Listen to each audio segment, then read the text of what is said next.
بسم اللہ الرحمن الرحیم۔ السلام علیکم ورحمۃ اللہ وبرکاتہ۔ دوستو، تمدن کی ابتدا در حقیقت صلہ رحمی سے ہوتی ہے۔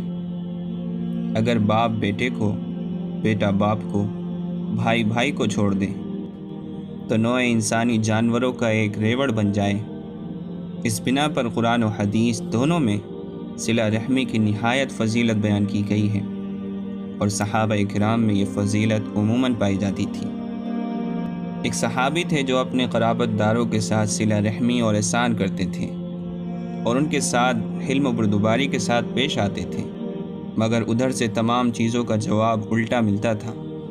انہوں نے رسول اللہ صلی اللہ علیہ وسلم سے اس کی شکایت کی تو آپ صلی اللہ علیہ وسلم نے فرمایا کہ جب تک تم اس حالت پر قائم رہو گے، یعنی تم اپنے رشتہ داروں کے ساتھ صلہ رحمی کرتے رہو گے، خدا کی جانب سے ان کے مقابل میں تمہارا ایک مددگار رہے گا۔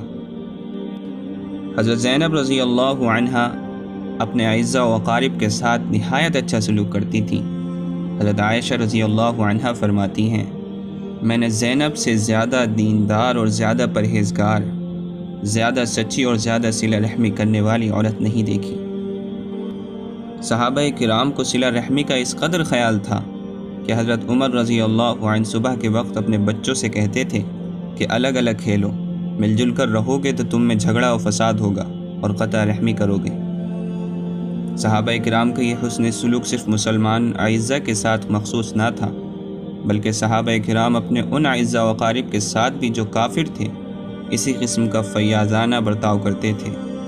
ایک بار رسول اللہ صلی اللہ علیہ وسلم نے حضرت عمر رضی اللہ عنہ کو ایک ریشمی جوڑا دیا تو انہوں نے اس کو اپنے ایک مشرک بھائی کے پاس بھیج دیا جو کہ مکہ میں رہتے تھے۔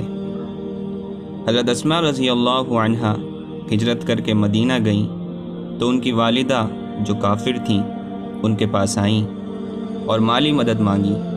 حضرت اسماء رضی اللہ عنہا نے رسول اللہ صلی اللہ علیہ وسلم سے دریافت کیا کہ کیا وہ ان کے ساتھ صلہ رحمی کر سکتی ہیں؟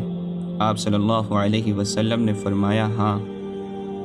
اسی طرح حضرت حفصہ رضی اللہ عنہا نے اپنے ایک یہودی قرابت دار کے لیے ایک جائیداد کی وصیت بھی کی تھی۔ دوستو، اسی لیے ہم سب کو بھی اپنے نبی صلی اللہ علیہ وسلم کے صحابہ کی زندگی کو اپناتے ہوئے اپنے تمام قرابت داروں کے ساتھ حسن سلوک کرنا چاہیے، اور اس میں ان کے نیک اور بد ہونے کی یا ان کے کسی اور مذہب کے ہونے کی کوئی تمیز نہیں کرنی چاہیے۔